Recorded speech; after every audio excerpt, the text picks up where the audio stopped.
فقد وصل يا اخواننا الكرام اكثر، والعدد في ازدياد. هنالك مغلفات فيها من الاموال لم اسلمها بعد يا اخواننا الكرام للمسؤولين. 245 اضحيه يا اخواننا الكرام لاخواننا في سوريا، واخواننا في اليمن، واخواننا في افريقيا، واخواننا في غزه يا اخواننا الكرام. اخواننا في غزه، غزه الكرامه وغزه العزه يا اخواننا الكرام، ونحن نشد ظهورنا بغزه، ونحن يا اخواننا الكرام نرفع رؤوسنا بغزه العزه، هذه البقعه المحاصره التي لا تقوى على طعام ولا تقوى على شراب، وفي كل حين وبين الحين والآخر تدمر هذه المدينة.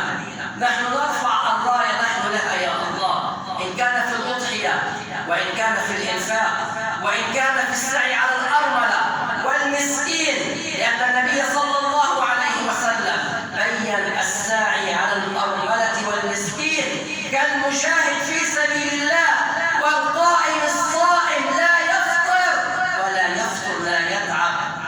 لا نستهين بهذه الشعيرة التي من الله بها علينا ومدح الله بها عباده بها، فقال والبدن جعلناها لكم من شعائر الله لن ينال الله لحومها ولا دماؤها ولكن يناله التقوى منكم. أيها الأحبة في الله، هذا اليوم هو يوم انكسار